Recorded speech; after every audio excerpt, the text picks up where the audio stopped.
네, 포트폴리오 전략 세워보도록 하겠습니다. 한민엽 유진투자증권 여의도 WM센터 부센터장과 함께합니다. 어서 오세요. 반갑습니다. 예, 안녕하십니까. 자, 지금 코스피 지수가 계속해서 고점을 높이고 있습니다. 6천 시대 당연히 열렸고 지금 6,100선까지 상승을 이어가고 있습니다. SK 하이닉스, 삼성전자, 오늘은 현대차까지 가파르게 상승을 하면서 지수 상승을 이끌고 있는데 좀 볼까요? 삼성전자가 지금 2%대 강세 이어가고 있고요. 하이닉스도 103만 원을 터치를 했고 현대차도 70만 원을 넘기겠다 목표 주가 계속 올라가고 있는데 6천 시대가 이렇게 빨리 올 거라고 보셨습니까? 일단은 시장을 이끌었던 반도체 업종에 대한 이익 성장이 지속적으로 좀 나타나는 가운데 삼성전자, SK하이닉스에 대한 그 영업이익에 대한 상향 조정이 계속되면서 목표 주가가 좀 상향됐고요.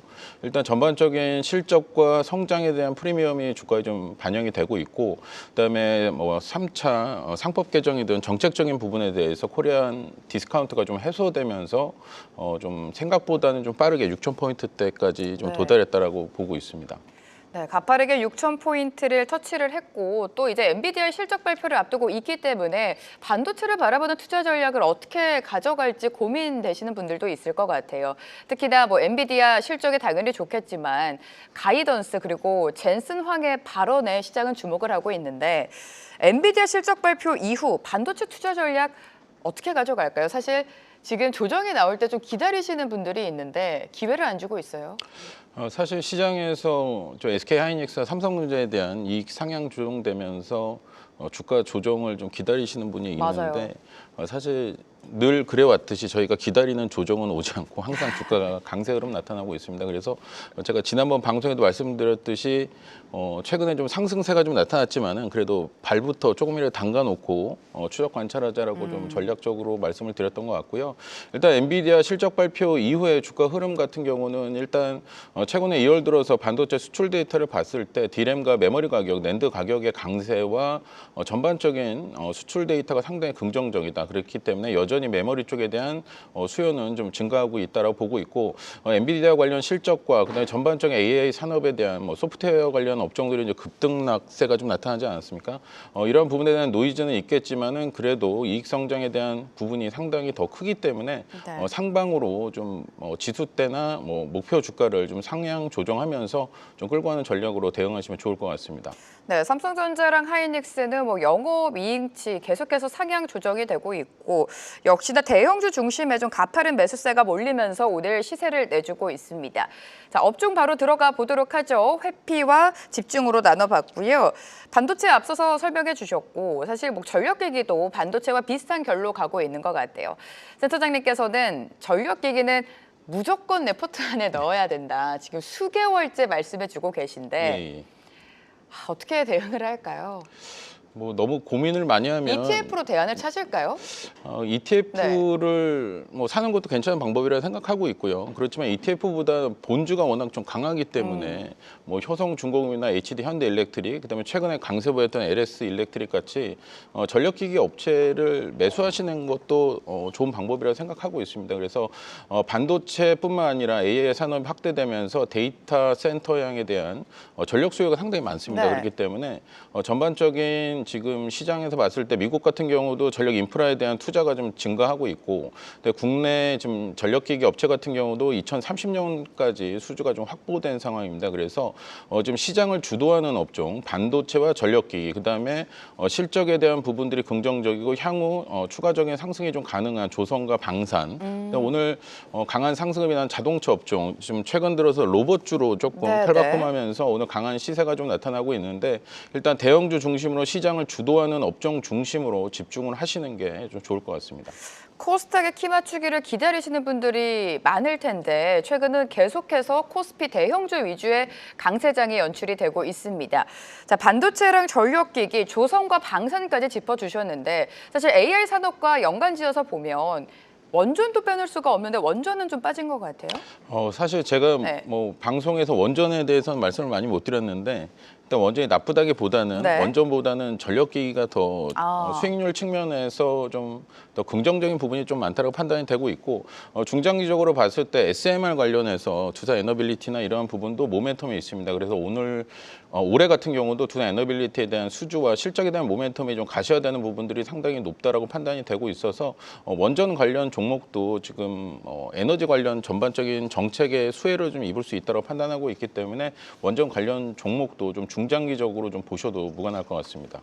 네, 원전도 좋지만 그래도 원전보다는 전력기기 이쪽 단으로 좀 봐야 된다라는 말씀을 해주셨고요.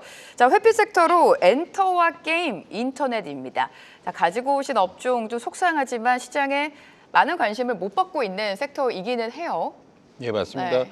최근에 코스피가 6,000포인트 돌파할 때 지금 오늘 시장에서 보면은 네이버나 카카오, 그다음에 인터넷 관련주, 게임, 엔터 관련주 주가 흐름이 좀 부진한 부분들이 있습니다. 그만큼 시장을 주도하는 업종이 반도체, 전력이나 자동차, 로봇 이런 쪽으로 워낙 좀 집중되다 보니까 수급에 좀 공백이 좀 생기는 부분들이 있어서 주가 상승 탄력이 좀 떨어지고 있는 부분들이 있다라 보고 있고요.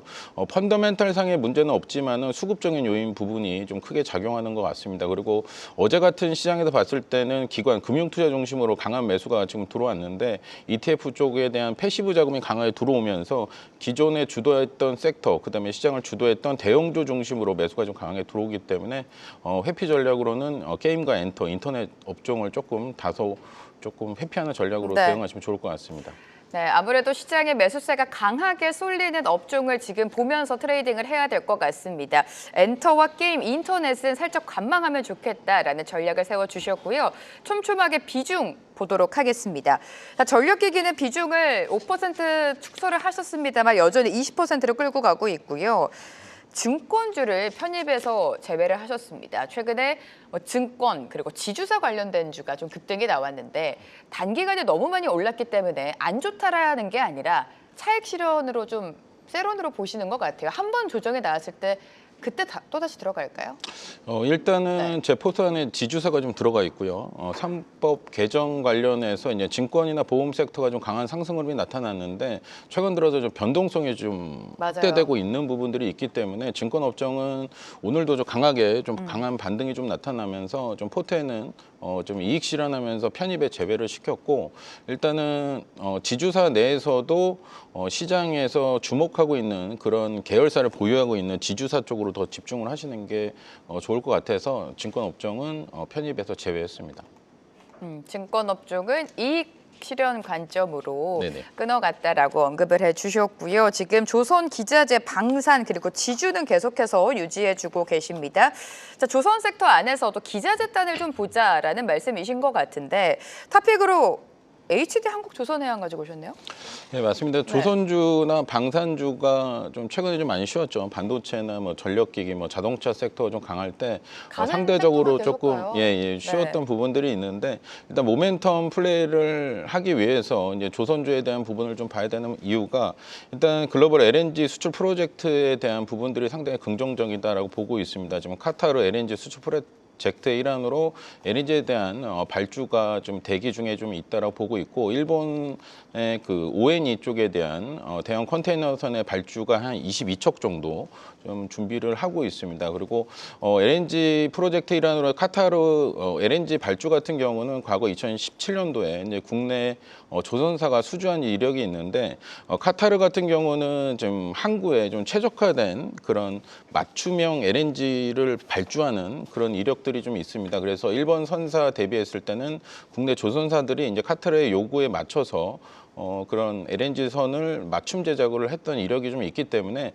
카타르 쪽에 대한 LNG 수출 프로젝트 일환으로 수주에 대한 모멘텀이 부각될 수 있고 지금 현재 조선 내에서도 좀 중고 성과 지수가 좀 강세를 좀 나타나고 있습니다. 그래서 이러한 부분에 수혜를 좀 입을 수 있는 HD 한국조선해양 계열사로 현대중공업과 현대사모 등 이제 합병 이후에 이런 모멘텀이 좀 부각될 수 있는 시기이기 때문에 HD 한국조선해양 관심 있게 보시면 좋을 것 같습니다. 네, 글로벌 LNG 수출 프로젝트 그러니까 이에 따른 수요 확대, 이익 증가가 기대가 된다라는 분석 속에 HD 한국조선해양 탑픽으로 가지고 오셨고요. 센터장님 하면 지주사 항상 말씀해 주시잖아요. SK도 제시해 주셨었고 SK 스퀘어도 좀 단기간에 가파른 상승이 나왔는데 오늘은 두산을 가지고 오셨습니다. 많은 분들이 이미 너무 오르지 않았나라는 질문을 하실 텐데 요즘은 이런 이야기가 있죠. 달리는 말에 올라타야 된다. 예. 두산 좀 짚어볼게요. 네, 두산 네. 지주사에 대한 모멘텀도 있고요. 본업도 좀 잘하고 그렇죠. 있어서 두산을 좀 말씀을 드리겠습니다. 이제 글로벌 시장에서 AI 쪽에 대한 서버 확장에 따라서 패키지형 CCL 매출이 증가세를 좀 나타나고 있습니다. 그래서 최근 시장을 보면은 PCB 기판 관련주 강세를 좀 보였고요.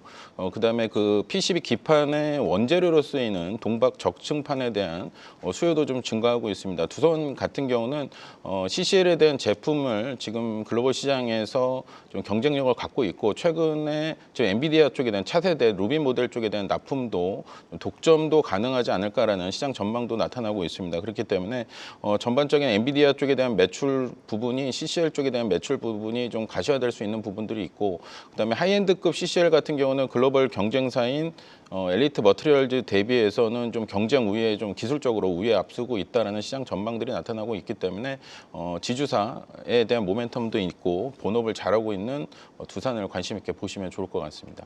네, 두산은 지주사에 대한 매력도 있지만 본업도 탄탄하기 때문에 지금 많이 오르고 있다 하더라도 역시나 봐야 된다라고 언급해 주셨습니다. 끝으로 지금 코스닥을 기대하시는 투자자분들도 많단 말이에요. 코스닥에 대한 투자 전략 여쭤볼게요.